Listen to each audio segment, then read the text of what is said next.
Hey there, I'm Dr. Stephanie Falk, and I don't know about you, but I would love 2021 to be a lot better than 2020 for me. And I think that what a lot of us do in the beginning of the year is we kind of reflect on our life a little bit and we try to figure out what are some goals that I could set that would really help me to kickstart the year in a really good fashion with a type of vision and motivation towards achieving some goals. I think that's a great thing to do. Personally, I'm not as big of a fan of setting goals at the beginning of the year. I kind of just set goals every few months throughout the year, and that works a little bit better for me.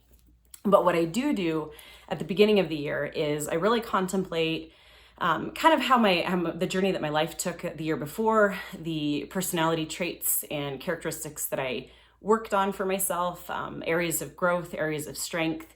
And as I kind of consider and reflect, I try to hone in on a word that would represent something that I want to gain a little bit more of, or that I want to embrace a little bit more because I find such value in the particular trait or way of being. I think this would be a lot easier if I just probably give you an example. So last year, the word that I chose was intentional. And each and every morning, I really focused around trying to be intentional throughout the day. So intentional in the things that I said, intentional in the things that I did, the way that I organized my life, and really trying to embrace intentionality was very moving and helpful for me. And I learned a lot about myself and I learned a lot about life in embracing that word.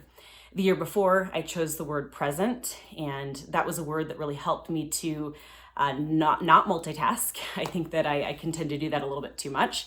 And so it helped me to let go of some of the multitasking and to really embrace the present moments and have a little bit more joy in the day-to-day.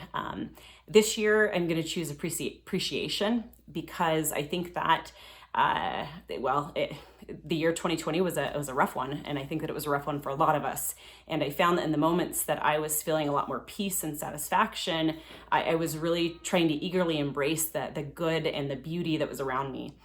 So this year, to kick it off, I am really going to try to focus on appreciating the world around me, appreciating the moments, appreciating the good even within some of the very difficult things that I think will probably pop up for me this year.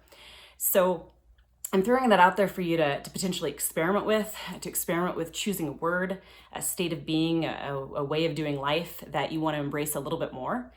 I think that you'll find that it makes each and every day just even a little bit more relevant as you're working on something for yourself. And for me, I really like the idea of just choosing one thing because I feel like I can embrace one thing rather than a list of different things that I want to work on or look at. So I hope it's a wonderful, beautiful year for you, and maybe experiment with this word thing and see how it fits, see if it's helpful. I appreciate you tuning in. If you don't want to miss a video, feel free to subscribe, and I hope that you're having an absolutely beautiful day. Thank you.